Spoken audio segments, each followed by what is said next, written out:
Hello bachcho, let's read out the question first. A proton of energy 8 electron volt is moving in a circular path in a uniform magnetic field. The energy of an alpha particle moving in the same magnetic field and along the same path will be. यानी कि इस question में basically दो particles है, एक तो हो गया प्रोटॉन और दूसरा हो जाएगा अल्फा पार्टिकल। दोनों ही यूनिफॉर्म मैग्नेटिक फील्ड में सर्कुलर पाथ में मूव कर रहे हैं, यानी कि उनके रेडियस इक्वल है सर्कुलर पाथ का। सो यदि kinetic energy for the proton, ठीक है, यहाँ पर मैं लिख देता हूँ कि kinetic energy for the proton यदि वो 8 इलेक्ट्रॉन वोल्ट के बराबर हो, सो अल्फा पार्टिकल के लिए काइनेटिक एनर्जी क्या होगी वो हमें यहाँ पर कैलकुलेट करना है।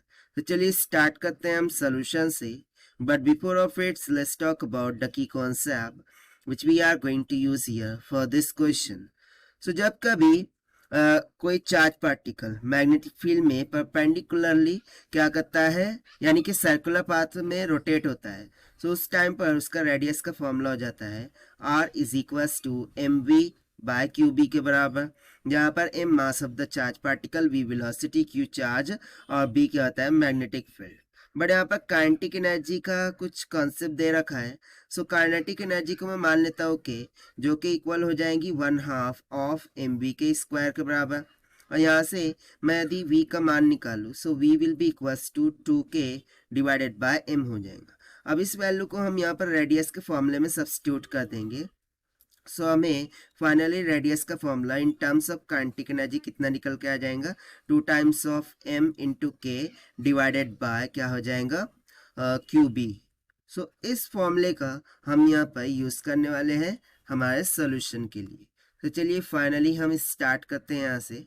तो सबसे पहले यदि मैं प्रोटॉन के लिए रेडियस लिखूँ, so R P will be equals to under root में क्या हो जाएगा 2 into mass of proton into the kinetic energy of the proton divided by the charge of proton कितना होता है इलेक्ट्रॉन के चार्ज के बराबर, यानी कि E इंटू बी हो जाएगा।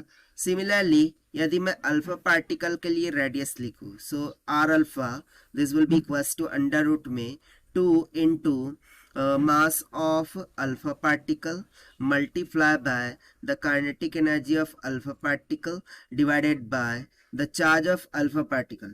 Now if you remember that alpha particle पर चार्ज कितना होता है twice of E और इंटू बी हो जाएगा। सो फर्दर मैं अल्फा पार्टिकल के रेडियस को क्या लिख सकता हूँ अंडर रूट में 2 into now mass of alpha particle, ये मास ऑफ प्रोटॉन के कितने गुना के बराबर होता है। यदि वो यहाँ पर मैं देखूँ तो वो क्या होगा, that will be nothing but 2 times of m, वो होता है 4 times of mass of proton multiply by the kinetic energy of alpha particle divided by 2e b के बराबर। अब देखिए दोनों के रेडियस इक्वल है, ये हमसे ऑलरेडी क्वेश्चन में बोल रखा था। सो यदि मैं इन दोनों को इक्वेट कर दूं, इस आरपी को, यानी कि लेट्स से इक्वेशन 1 और इक्वेशन 2 को मैं यदि इक्वेट कर दूं, that is RP is equals to R of alpha.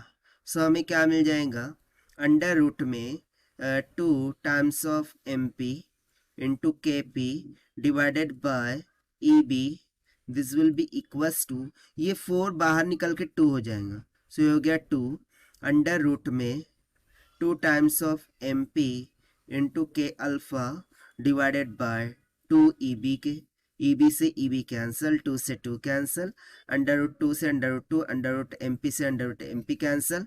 तो सिंपली यहाँ से हमें क्या मिल रहा है, देखिए यदि मैं स्क्वायरिंग ऑन बोथ साइड कर दूँ, so kinetic energy of the proton ये इक्वल मिल रही है काइनेटिक एनर्जी ऑफ अल्फा की। हमें फाइंड करना था काइनेटिक एनर्जी ऑफ अल्फा, सो उसके लिए काइनेटिक एनर्जी ऑफ प्रोटॉन के बराबर होंगी और वो हमें दे रखा था 8 इलेक्ट्रॉन वोल्ट। तो सिंपली यहाँ से kinetic energy of alpha particle भी कितनी आ जाएंगी 8 इलेक्ट्रॉन वोल्ट के बराबर।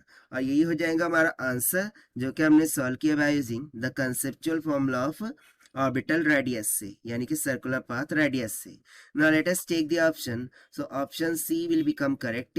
So this is the required solution. I hope you understood well. Best of luck. Thank you.